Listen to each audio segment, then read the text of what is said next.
Come on, Wi-Fi. Come on. There we go.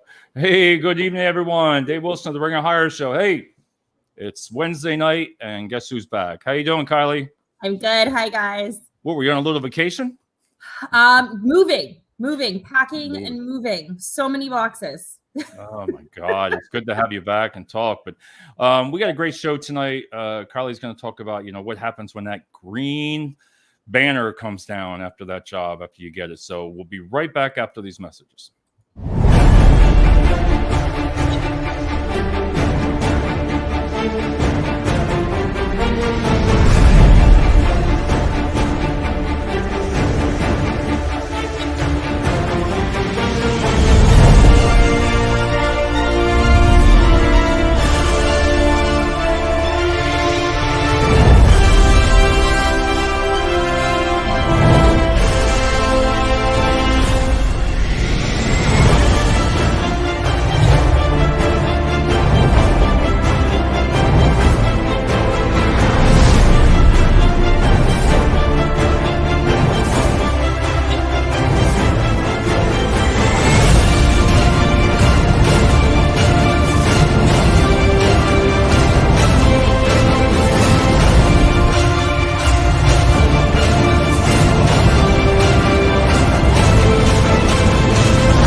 We'll be right back after these commercials. I feel like I was on the news. Is that what you were laughing about? Yeah, I'm like, I've never said that before. We'll be right back after this commercial. I'm like, I don't have a commercial. I have a bit. Usually I say, hey, you know the drill, or watch the video, but you got to love being live. That's, what, we'll roll with it. You could have, we'll roll you with could have said worse. Yeah. So, all right, we got a couple things to talk about before we go into the show. But first, I was telling you before, I'm excited. I'm hoping to work with our first sponsor, Source Recruit Group. Looking forward to it. It's going to be great to have a company come on and talk about them for a couple minutes, and then go into the show and put their banner up there and talk about what they do. So I'm looking forward after vacation. Then I'm gonna have you on the show with Robert one time and get you on there with him. Sounds good to me. So, all right. So, what is going on with you? Why don't you talk about what's going on with you? Yeah, I mean, well, green banner's down. So it's kind of what prompted this. I started new job on Monday. It has been a crazy week. I moved into new house this past weekend, started work on Monday. I have a dog in heat. My boyfriend ended up going to New York for the week to see family. So it has just been a wild, wild week. And honestly, I'm loving every minute of it. And loving it. I can imagine the adrenaline. And how long were you unemployed then for? 10 months. It was almost 10 months to the day. Yeah. That feeling must be just overwhelming. It's funny. Robert says, hi, David and Kylie. Hi, Robert. Hey, Robert. We just talked about, and there he is. Yeah, it's interesting. It's I was able to be picky. I waited for the right place. We obviously, you and I connected over that post that I was so grateful went, as viral as it did, and really landed me some wonderful opportunities. But I waited even in that process. I had a moment where I think I could have panicked and been like, okay, I'm getting offers. Like, I just need to take it. I just need it. All came at once, right? For so long. And there were a few. And it's a wonderful problem to have. But what I realized was that I couldn't just take an offer to take an offer. I was taking that from another candidate that may have been happy there. And so I waited, and Ingersoll Rand came along, and everybody is wonderful. I have really loved getting to know the team. I think that the style of work and the role itself feels like it was made for me. Awesome. The personalities I immediately just was blending with right away, which is just such a nice feeling, coming in and being immediately accepted and feeling like you can be your authentic self in a workspace is such a unique thing. So yeah, it's been a lovely 3 first days. Well, your house looks beautiful behind you. Oh yes, no, I set this up. I did that. Yeah, right. Yeah. You got it all the way through. Everybody loves those settings. You got. This is one of those, like, where did my hands go? Yeah, my house is a mess, and It's But, in boxes, so the background is deployed today. That's awesome. And Robert, I know you know what the feeling that we talk about here is when people get a new job or, in recruiting. I think the recruiters love it just as much as you. Like, I love calling somebody and say, hey, offering them a job. I did that the other day, and she sent the love thing on there, that love little whatever. I can't even figure that out on the phone. Oh, And I'll I'm help like, you. yeah. And it's like, but the point is as a recruiter and in staffing, you've changed somebody's life. Correct. And that's what I love about the roles. Yeah. You've changed it's those phone calls. It's that minute, especially when it's the candidate that needs it. And when you're making that call, just how big that is going to be for their home, for their heart, for their mental and emotional and financial well-being and stability. And it is really just such a rewarding feeling. And it was an interesting thing to be on the candidate side of it. I think it just makes your body, you must just feel that. I remember when I got mine after I, closed the business, and I don't know, I pulled over. I said, what? I pulled over and I wanted to talk. I didn't want to drive. And that feeling of, I think that financial, just everything, I think it just comes together for that one feeling that you feel. Well, it was funny because I was talking with Josh. My boyfriend's name is Josh. So I was chatting with him. My dogs have decided now is the opportune moment to stop sleeping as they've done all day and play directly behind me. So if you hear a bunch of weird noises, that's what that is. Sounds the dog galloping. That's the Great Dane. But I was chatting with Josh, and I had been given one offer. I had already been told that another one was coming through, even though I had not seen it yet. And then there was the Ingersoll Rand, and that was the one that I knew that I wanted. It was the one that I had spoken with the least, but the one that I felt it with the fastest. What did you feel when you talked to them? Because you're going to be working remote. Mm-hmm. So when you talk to somebody like that, you did video onboarding, right? And talking, right? No. So funny enough, her and I spoke just over the phone. I was very transparent in the fact that, I had other things on the table, and that I was not in a position to have an extended waiting period. Right. And so she called me the next day and was just like, I'm calling to give you the offer. But it was just smart. interesting. That is so smart. It was just, I guess it was that moment that she called me, and I knew that they had changed their procedures. I didn't talk to the other people who should have been a part of it. They met me, and you've heard me say this about me doing it for candidates, but they did it for me. She met me where I was in my needs in that moment. She adjusted what she did on a day-to-day basis because she respected me and saw the value in me just as much as I did in her and in the company, that she was with. So I'm sitting there with Josh, and I'm talking about like, okay, we have these on the table, but this is the one that I really want. Right. And it couldn't have been more than 2 minutes later, my phone rings and her name pops up. And I'm like, my heart skips a beat. I got so excited. And then I get ready to answer it, and I have this panic moment that like, oh no, what if she's calling to tell me they're not moving forward with me? No, that's awesome. So I went in like seconds. I went from like this amazing high to like pure panic. And so I answer the phone, and she's doing like the song and dance, if you will. Right. And I'm like, how are you? And whatever. And I'm playing nice. And then after a minute, I'm like, so what's up? Like, what's going on? Can you just tell me what's going on?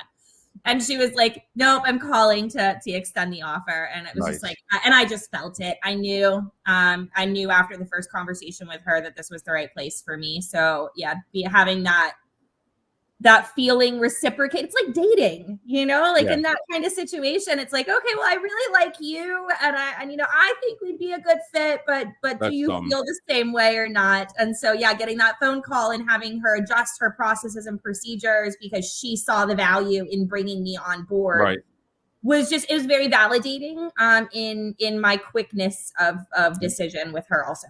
Don't you? It's kind of great as a recruiter, especially that's what you'll be doing. So as a recruiter, you get to learn both sides. Listen, it can happen that you see it on LinkedIn all the time. A lot of the companies laying off. We have a company down by us called Stitch Fix. They're the ones who do the clothing. They're closing down the whole facility. That's a lot of people. It's a lot of people. So that's like 400 to 500 people, I believe. When I was reading, the CEO said he was shutting it down, and I was like, wow, how do I get my message to Stitch Fix? You know, like to those employees, because I'm sure they're all like going to be like, okay, it is hard, supposedly right around the area. There's some people are struggling to get work, but with social media and with LinkedIn, if you know what you're doing, you can get your message to those employees, you know, to come out to talk to you. A matter of just saying, hey, you could do a show like this on a video. Hey, Stitch Fish, come on, you know what I mean? Correct. And all it takes is 1 or 2 people, and reach out on LinkedIn, because this is where LinkedIn. Let me back it up. How important do you think LinkedIn played a role for you through this? I wouldn't have it if it wasn't for LinkedIn. See, that's what a lot of people, I wish they would listen to I have some colleagues now, I say, get onto LinkedIn, really work on that profile. Your profile is awesome. Really work on it. I say, come and see mine, because what I do is I go on other people's and look. And I'm like, wow, that's a good friggin' idea, what they're putting on there. And that you said you had recruiters reaching out to you.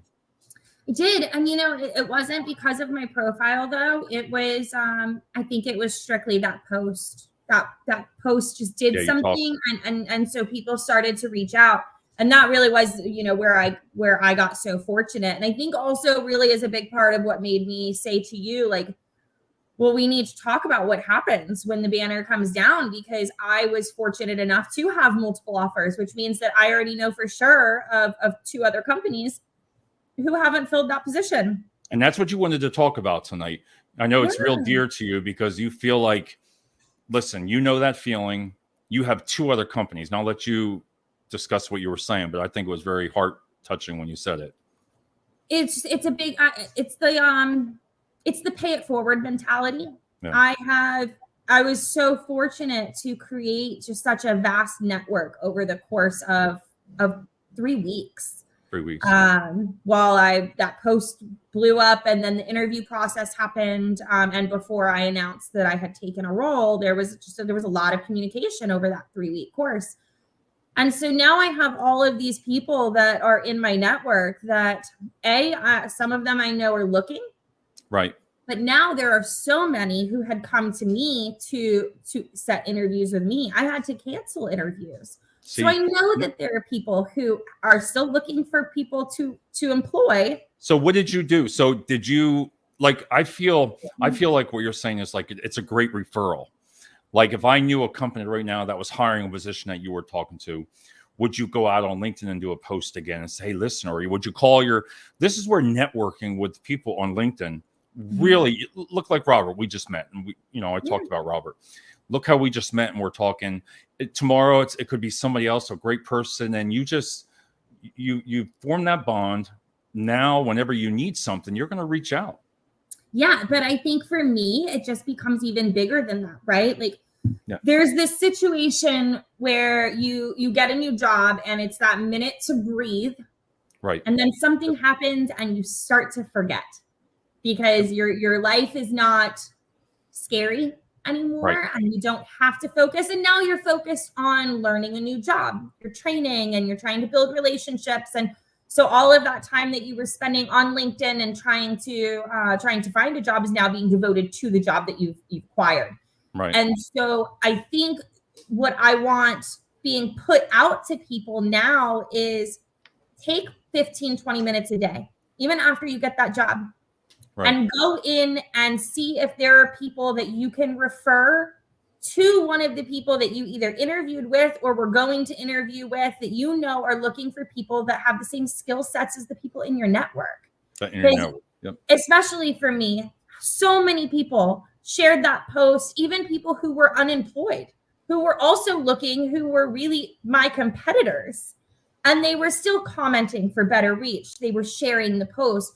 Yeah. We were in this together. And so I think it should be called out a little bit to continue that action. Well, how do you think that works, though? Because I know when I saw your post, man, that was in the millions probably, right? A little over 4.5 million. So when you look at LinkedIn and some of those people that put a really sincere post together, you see it. You see those shares, you see those reposts, you see those comments, just somebody puts comment for reach. you are really taking that person, and I really believe it's the way they write the art, the way you write that post. You can tell the person needs help. And I think because how else does that happen? Is it, with LinkedIn, all right, even on social media, once I think it starts going, they just keep sending it and pushing it to get that many views. And from there, when you came on the show, and then even when afterwards, like you said, it just continued to grow. It did. For you, I mean, it was wonderful. And even now it's a wonderful thing to have, because I've created such a wonderful network, and there are people that I would never know if it were not for that I have had genuine conversations with, gotten to know people. And that's been really enjoyable too. But it really called to my heart to figure out how to utilize all of the help that people had given me, and how to use that to turn around and help them. Because there are comments on that post from people that are in my network that do the same work that I do. And we're commenting that, I'm in the same boat. I've been unemployed for 6 months. I've been unemployed for 8. I've been unemployed for a year. This is my second time in 1 year being laid off. Yeah, you said that. There were so many of those posts. And I think it would just be, truthfully, it would just be really selfish of me to not utilize all of that traction and all of that availability and visibility that I was given by other people's help, and then not turn around and figure out how to pay that forward and return that to other people. And so I think it's just, I want to find a way, a platform, a way, an organized way, I guess, is really what I'm looking at. Something where, we have the hashtag open to work.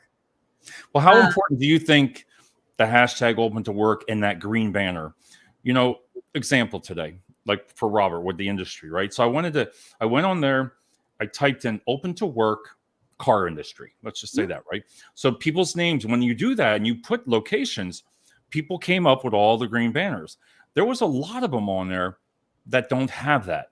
How do you think that plays a role? Do you really think people get embarrassed by it, or can it help?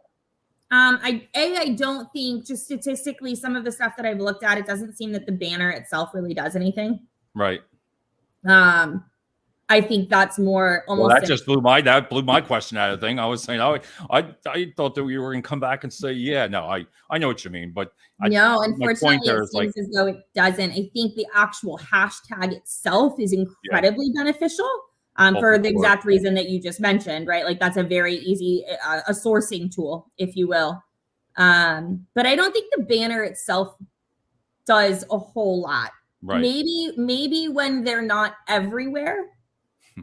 But right now the market is just so saturated with people in need that you're more in awe on the profiles you see without them than the ones. What do you think you've learned? What going forward now? You got your job. You're feeling good. You're back into the work. What are ways do you think that you've learned from being laid off and now you're back to work? What would you do? Would you do ongoing things on LinkedIn? Would you know what I mean? Like, to prepare for, you just never know. Like I say, like, you never know when you could lose your job. Anybody can lose their jobs. Everybody's replaceable. But I feel that if you stay engaged, because people won't go to LinkedIn sometimes when they lost their job. All of a sudden now, I got to go to LinkedIn. I got to get my profile back up. Yep. I think you got to really work on that continuously. I agree. It has to be continuous. I think that people get intimidated by that purely for the fact that they feel like they have to put in so much work. Right. And I think just recognizing that even sharing somebody's post is engagement, right? Like, it still shows up on your page. It still keeps you relevant. So even if all you do today to stay relevant is share somebody's post who says that they need a job, you're helping that person and keeping yourself alive and afloat on the industry as well. But I think the biggest takeaway that I took out of all of this was find a side hustle. I have not found mine yet. But I told my boyfriend the minute that I found out I was getting, that I was being made this offer, I will find something just in case, there will be some kind of a revenue stream on a consistent basis, no matter what. Because you can't really always depend on unemployment. I've had people saying right now they got denied it. And I'm like, how'd you get denied it? It doesn't make sense.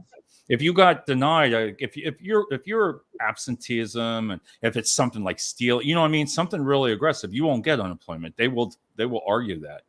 But this person was let go. But there again, if you don't know the whole story, you don't know. I don't know behind. I can assume because I know the person, but I've had a couple people tell me they're not getting it. And I said, something doesn't sound right. You can go to your state rep. You can do a bunch of things to appeal. But, you know, I just have to listen, and that's it. That's all I can do for them, and say, give them a path what to do if they have been denied, what you can do. Yeah. And I think that's the other thing, is just understanding that there are a lot of resources. It doesn't have to just be unemployment. There are a lot of grants. There are a lot of other avenues. It's inconvenient because it's not as simple as just going and filling out the paperwork. Yeah. But I do know that some of the issue that has happened with unemployment as a whole, especially for people who have been laid off for significant amounts of time or laid off more than once, like I was mentioning, somebody I knew had been laid off twice in the same year. That's and year to date, not calendar year. But because of that, they had not worked enough months in the year prior. I don't know if it's 12 or 18 months, but in the time frame, quarter. Yeah. In the time frame that unemployment looked at. So they only got like 3 months of unemployment. Oh, that's right. Because if it goes by the quarter or something like that, how much you make. So if you go back, it goes by your taxes is really what it is. So it's not about just how much you make. That will dictate how much your payments will be in amount, but not how much overall. So let's say you're only getting $300 a week, but they're only giving you $2,000 total. Right, because I think when they do that, you get a base amount weekly. If you get a child, if you have your children, that can add a little bit to it. And I think like a max is what, $589 to $600? No, bi-weekly in Florida, it's $475 is the max, and you don't get anything for having children. Wow, you get, I think it's like $600 a week here, $550. Wow. No, $475 every 2 weeks is what they allow here, and you do not get anything for having children. They don't even ask about your dependents. Whoa, Jesus! I'll have to read up on Florida. I didn't know that. Awful, yeah. Wow, years and years ago, I always say back in the day. I like saying that, but you had Cobra, and Cobra back in the day. I remember when I left one company, Cobra was only like maybe $50, $60. You didn't have to pay. Now with companies, you almost have to pay the whole amount. And that's why people can't afford the benefits, why they're on unemployment, because it just takes the whole thing. And if you're only going to get $475, there's no reason, there's no sense you take out benefits. How can you live? Right. Yeah. Wow. No wonder why you were jumping for friggin' joy. Oh my goodness. Yeah. And I actually was fortunate enough that I was given severance. So I did not claim benefits right away. So I was able to kind of float some time, and then I did a little bit of like contract work briefly. So I was able to wait, but I actually only ended up, which was partly my fault. It was because I waited. It wanted to know in the last 12 months or whatever it was, but I had waited for like I was already unemployed for like 6 months before I applied for them. And that weighed in. So I actually ended up only getting granted, I think, 4 months because of that. And I didn't know that. I didn't know that they did it that way because I had never had to utilize it. So yeah, that was a bit of a culture shock as well. If I had asked you, and I want to go over some things here tonight, but if I had asked you, what are your 3 top things that you think helped you find the job? Between the job boards, was it, networking? Was it what really got you that job? If you had to say to anybody, I know everybody would Indeed's great. Don't get me wrong. It's great. But you can't just, I like to say like that, roll that dice, apply, and then you sit back and cross your fingers. It's hard. Well, and had you asked me this question 5 years ago, I would have said, no, apply for the job. You're going to get an interview if you're qualified. It's fine. But with such a saturated market right now, you're right. You can't just apply and hope. It is right. You need referrals, and that networking is number one. I think I didn't say no to a single interview. Even if I didn't think that was going to be the right fit. I've done that. And it's the same thing I tell my candidates is take the interview, even if you don't want the job, because A, they may have something else that they can offer you that you don't know about right now. Right. That's true. And 2, you can use that as interview experience. If you don't care about the role, then you can test out formatting a different answer or right.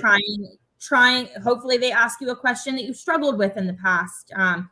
But I didn't say no to anybody. And that also led me to other referrals. So I would get done with an interview and I was transparent. I would just say, I appreciate it. I just don't think this is the right fit for me. I think it's okay to say that. I think it's great. I think you should. I think candidates don't want their time wasted, but I think that's fair to give the same respect to the person who's reaching out to try and, take their time to speak with you.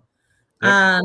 Alan Gonzalez says, always interview. Always interview. That's right, Al. I believe, I like you said, because when I was unemployed, when I always go back to when I closed that damn business, but I knew I didn't really want the job. I was thinking about it, but I went to the interview. After I did a few, and then when you sit down, you really, if you take notes and you write down, you'll really get better. You'll get a lot better. Practicing anything. Bill Bradford said, "Good evening." Bill Bradford, how you doing, Bill? Pittsburgh. He said it's been a minute. Yep. I think the interview practice is just like anything else, right? Like the more it's public speaking. I really think that's what it comes down to. It's a very funny statistic. The number one fear in the world is public speaking. The second largest fear in the world is death. So theoretically, you would rather be in the casket than giving the eulogy. Okay. Well, yeah. Well, no. So yeah, isn't that an interesting thought? No. So my thought here is that it's the same thing. Your interviewing is very much like public speaking. It's very on the spot. It's scary. It's hard. It's honest. It's vulnerable. It can be very intimidating. So the more you do it, the better you're going to be, the more comfortable, the more confident, and the better prepared for when you do get that one that really matters. I wanted to ask Bill. A quick question for you, Bill, if you have time, if you're watching this still. Bill does a lot of special trade schools, a lot of, from electrician, plumbing and all that. Bill, what do you look for on a resume of somebody that's getting out of school or 22, 23? What are you looking for, Bill, on a resume that could get that person into a trade? That's a total different industry, because you figure you want to be a plumber, you want to be an electrician, anything like that. You got to get some kind of skill set behind you. But the way things are nowadays, they do a lot of teaching on the job training. So that's just something that I was curious with Bill on that field. A lot of those technical schools will do entry level. So like Sears, when I was recruiting for Sears, it was all technicians.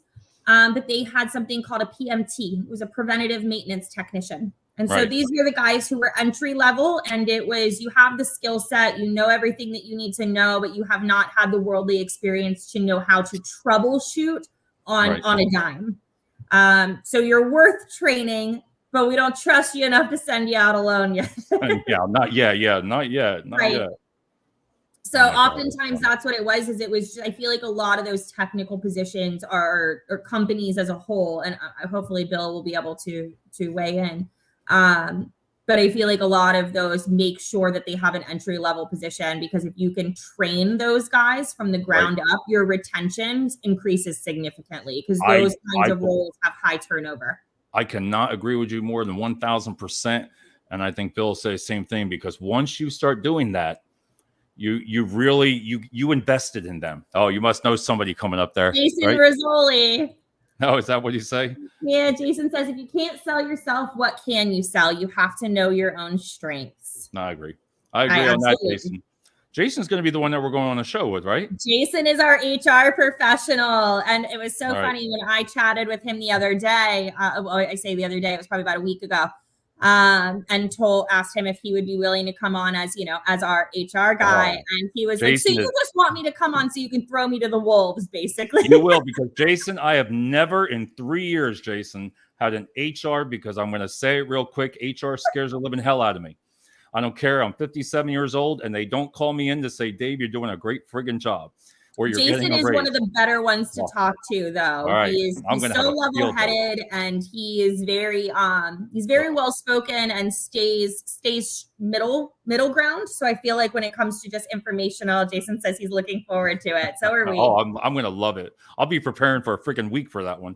Oh, gracious. Yeah, well, you'll enjoy it very much. Yeah. Bill says, I look at what activities the individual has been involved in. Bill, when you say that, are you talking about outside of technical school? Or are you saying more about just them? Because one of my favorite questions when I was interviewing any of these technical guys was, I would ask about their direct experience, so paid experience, schooling, those kinds of things. And then I would say, okay, but what indirect experience do you have? Have you fixed your own stuff? Have you tinkered with your friends? Did you grow up in a mechanic shop because grandpa owned one? Because oftentimes I feel like you learn more about the candidate from that indirect experience than you're ever going to off of that PDF. You and I talked about this. My hashtag was you're more than a PDF, more than a piece of paper.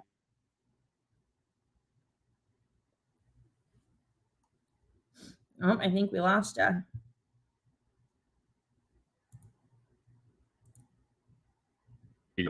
That is so true, and I built on both. There we go. Must be the Wi-Fi. I didn't know if it was me or you. But, no, I agree with you. Yeah, no, but that area, and that comes to me the question. Let me bring this up now, where it comes to about resumes. Like today, last week, I'm very honest with the candidates. I really am. I will point it out and say, wow. 5 pages is no, you don't need 5 pages. 3 pages you don't. And it was bad. I was like, but what I did is I offered them help, and I showed them, and I showed them that. And once they redid it, you can tell the ones that are motivated, because they'll redo it and send it right back to the next day. Absolutely, right back. And you're like, whoa, that is freaking good, because I still believe, I don't think you have to nowadays, I'll take heat for this one, but I don't think you have to get it professionally done. It's nice. I did. It was $80 on the Fever app. And this lady is awesome. She's done a lot of my friends. You don't have to, some people pay $2,000-$3,000. And I think that depends on the job. You're talking maybe a different job, but the resumes, I still believe, play some part in that. They do. I just think that it has to be a mentality of, not discounting people just based on the PDF. Right. For what they're on there. Correct. This is going to sound maybe doesn't come across the way that I would like it to, but there are numerous jobs that I would get to kick back the rejection email. Right. Without ever speaking to them. And I knew that after I had read that job description, I'm like, this was a bad decision on the hiring manager or recruiter's part. It just was. And they didn't know that, because my resume doesn't reflect who I am. I can't put my personality on that piece of paper. And it goes kind of to what you and I have spoken about before, is just how important that personality fit is, that culture fit is. A lot. It plays a big part. And if somebody comes in, I'm telling you, upbeat, fun, just full of energy. And, if you're nervous, it's okay, because you can tell if you're pumped up, there's nothing wrong with it. And I always believe, and when I'm interviewing, is I just make it, compared to years ago, a conversation. Because if I'm talking to you, you're going to tell me everything I need to know. We could talk for 30 minutes like we've been doing now, and it's just going to come out what you've done. Before you know it, you're going to be like, wow, I don't even have to look at the resume. Because I'm going to give you one short story. Is when I had one resume that had 7 to 8 jobs on it real quick. Now, normal people would have looked at it and said, oh, job hopper, right? And I'm like, no, because I've been with the staffing companies. I'm like, are all these temporary jobs? She says, yeah. She goes, I love working for temp services, because when she needs money, she goes out and works and does a project. So there again, you need to make that a little bit differently so people can see that, because that can get you a no. because, very oh, wow, quickly. 6 jobs. Yeah. I actually had that scenario a few times with hiring managers where I would say, I love the idea of talking to this candidate, and I would get the feedback of, they look like a job hopper. I don't even want you to talk to them. But wouldn't you look at COVID right now? Because 2020, 2019, when you look at that resume, you have to stop and always say to yourself, all right, COVID, let me think. Correct. Okay, COVID, that could be a real disruptor right in between that time. It is. And the problem is people are starting to forget that. And so it's very similar to, when the housing market crashed and people got laid off left and right. Everybody was very empathetic and sympathetic to that when it was happening, and for, I'd say, a good year afterwards. But then things started to smooth out and people started to forget.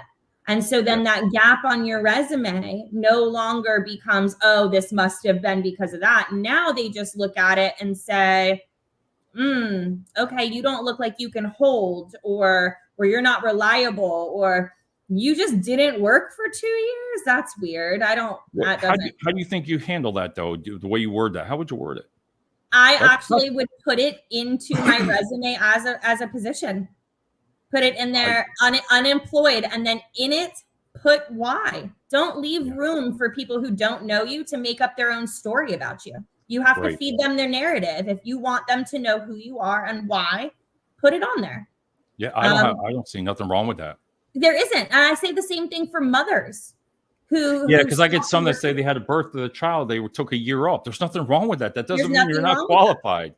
But just make sure that it doesn't just look like you weren't doing anything. Just call it out. Bill Bradford said it's more than the resume. It's the candidate, coachable and teachable. Agreed, Bill. I totally agree. It's just a matter of getting people. And he says he also looks at the attitude of the candidate. I agree. I think that's what it comes down to, right? Though, is our open willingness to say, you have qualifications that could be good. Now let's see, when we talk to you, if maybe you didn't fill your application out or your resume to the best of your ability because that's not your strong suit. Right. Or if your personality with this skill set means that you're going to be a beautiful fit for this team. It's just beyond the PDF. I can't say it enough. Just stop assuming that, a few skills not being on there means that word you just said. I love it. Assume. As a recruiter, and when you're doing the interview, maybe it's because I've been on both sides, is don't assume. You can't assume. You can't tell what's going on in that person. You don't want to ask that person, but you don't want to assume it. I feel if you really have something, you as an interviewer, you can ask. You got to be careful on some things. I get it, but I still feel if you're in a good conversation, I think you can bring it up a little bit. Hey, what happened around this time? If you could say, because I know I keep that in my mind about COVID, I've had to. But I don't discount that. Like you said, the mothers, it's like they have to tell that story. So when you have a gap like that, I don't really even ask about a big gap. I really don't. I kind of look before and after. I don't think there's anything wrong with asking, though, because oftentimes if you're going to filter that candidate through to the hiring manager, then you need to be able to give them answers to those questions, because any hiring manager is going to ask. Alan Gonzalez says, absolutely, fill the gaps for a quicker read. Agreed. And Jason Rizzoli says, parenting time to fill gaps are perfectly acceptable nowadays for mothers and fathers. And fathers, yes. Yeah, for anybody, it is acceptable. And so I think just, again, taking the ability for people to make assumptions about you based on a piece of paper before they've ever spoken to you is going to be your best. Jason says, if your resume is something that any store manager can take credit for it doesn't then stand out. It has to show those critical skills and measurable accomplishments. Lead people, increase performance, onboard new hires, all don't make you stand out. Anyone can claim those skills. Yeah, that's when you say it like that. I'm going to leave that up there, actually. But I think calling out more specific skills. He even says increase performance. Onboard new hires. And you actually go down that rabbit hole, because the first thing people want to tell you is, oh, put your percentages and your numbers and, you know, and yes, that does make you look good, but that means my resume looks just like every other person's. Nope. I think you really need to look at it. When I don't just go like this and toss it, I do read it. You have to look, because some people will have that 1 or 2 jobs like around that time era. But then, you know, I always look before and after to see, because if you have a person with 8 years and then a gap and something, you can say, okay, something happened in between there. You've been with a company for 8, especially people like with 15 years. You know, they've either been let go or laid off. I mean, it's simple. That's what else when you have 15 years with a company, but then they feel like they have to explain it. Like I had a young lady says, well, I think nobody hires me because of my age, you know? And I was like, I felt bad because I'm thinking I was looking at the experience. I'm like, look how many years you've been here, what you've done. I mean, that's just me. Yeah, but a lot of people, she's completely correct. The age, and she's probably right. Well, whether that's because they think that you're too young, so you're not prepared, or that you're too old and they're going to lose you too soon for it to be worth it. Right. There is whether people want to admit it or not, there is a sweet spot there. But it's interesting because you have to look at it from both sides, right? David, is let's say that you've got 8, 10, 15 years at a singular company, and then you have 3 different jobs afterwards that are all 8 months to a year and a half, 2 years. Right. So now do I think that you are looking for the right fit again? Or do I think that maybe you lasted so long in that first company because they were letting you skate? They were letting you skate. So you really do, but that's our job as recruiters, as talent acquisition professionals, and as a whole. That is our responsibility, is to dig into that and to have that conversation. And like you said, not pecking interview questions, but to have a genuine conversation and to understand. It'll come out. It comes out. It always does, even if they don't mean for it to. Yep, always comes out. Jason Rizzoli says, have 5 jump off accomplishments or stories in your resume that can make you stand out and make your resume and interview memorable. Jason, what would one of the accomplishments be, just as an example for people?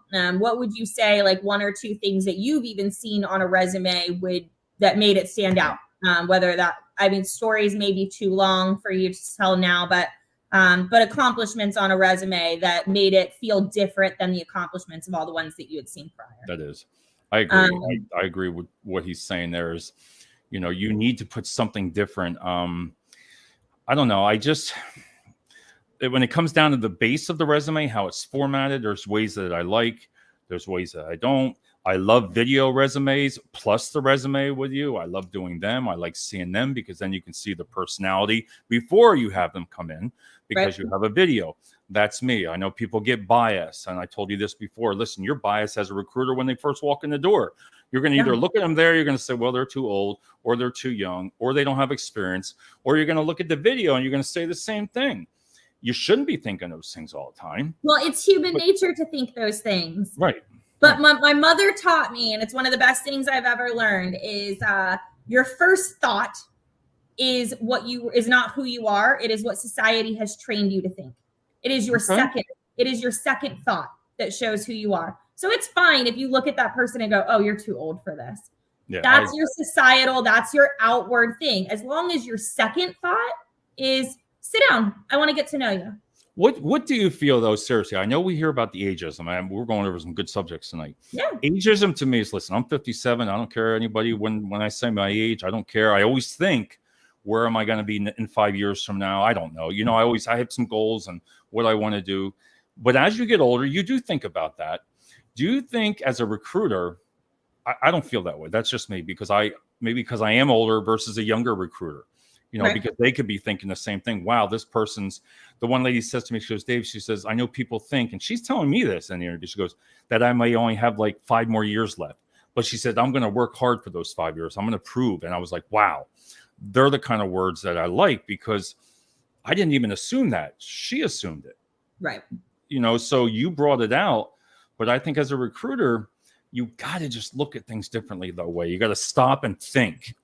Why would I say you're too old? I know that, but I feel strong about it. I wish that was not there, but I know it happens.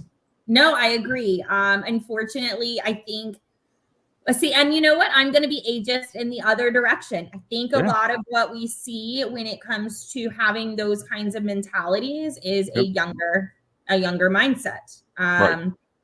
Because I can, and I think a lot of it too is just the way you were raised and where you were trained.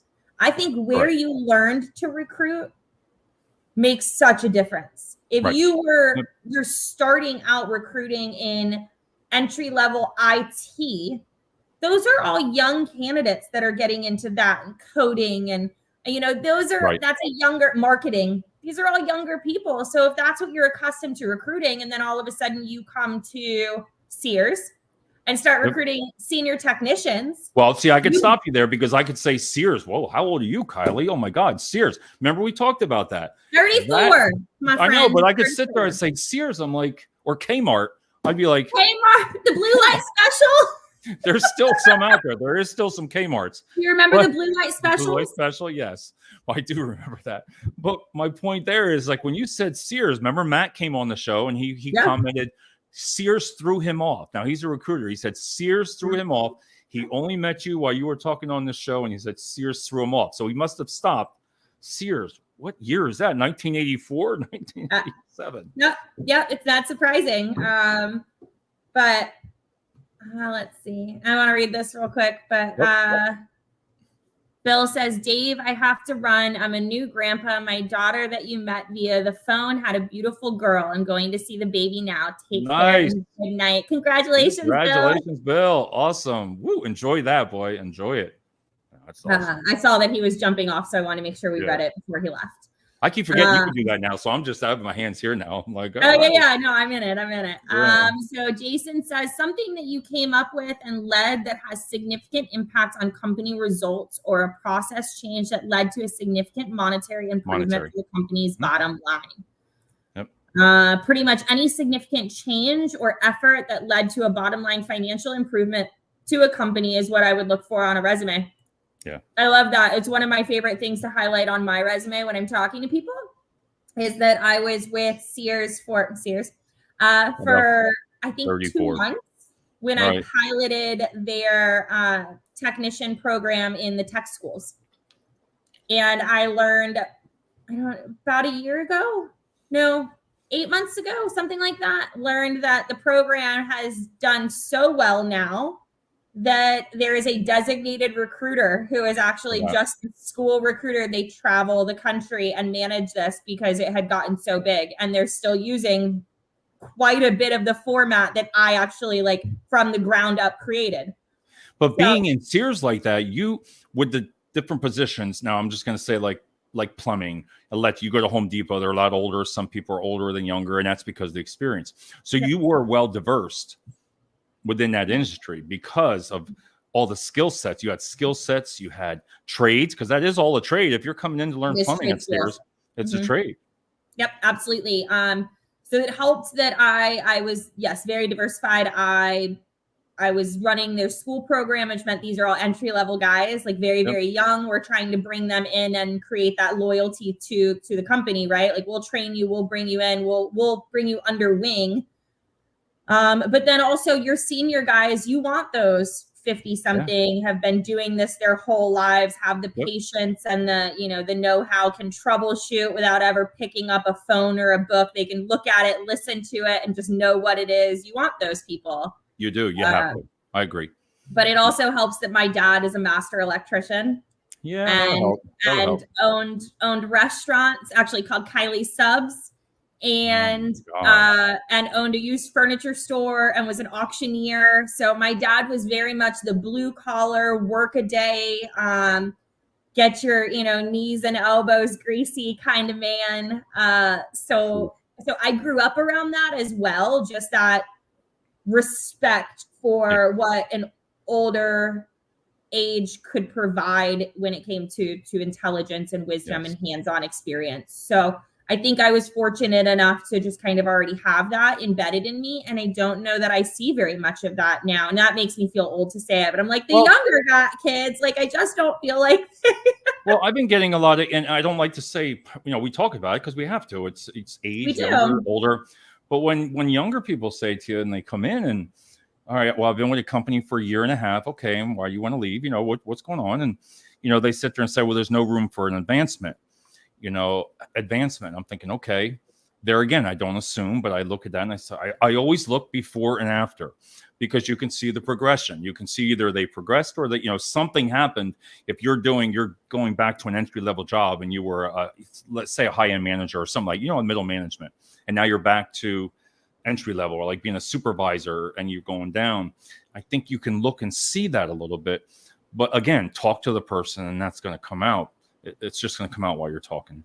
Well, the other big thing that I'm learning now that my sister and I had a very long conversation about it actually was to stop worrying so much about the title on the resume, because now they're giving titles for nothing. Like you're going in and making $18 an hour and they're saying that you are a director of a division. No, you're not. Yeah. And once you start interviewing that person and asking them about their skill set and to explain it, you realize very quickly that is a fluff title. So I think as recruiters, it's also making our jobs a little bit harder now, because we really do have to read between the lines to find the right candidates. And I think we need to learn as a workplace to embrace the diversity on both sides. Anybody who's a little bit older has the wisdom of what has worked, what's tried and true. Right. And then if you bring in those younger people, you're getting fresh ideas and outside of the box mentalities. And this is where it goes back to just creating the right environment and the right culture. Because if you can do that, then you can take people of broad ages and teach them to work together because their personalities already work. And so I just think that I like that about diverse group. I can see that. Yeah, I agree. Yeah, and I think that the pressure has to be taken off of the paper and put into the person. Let's hire for fit and train for success. Love it.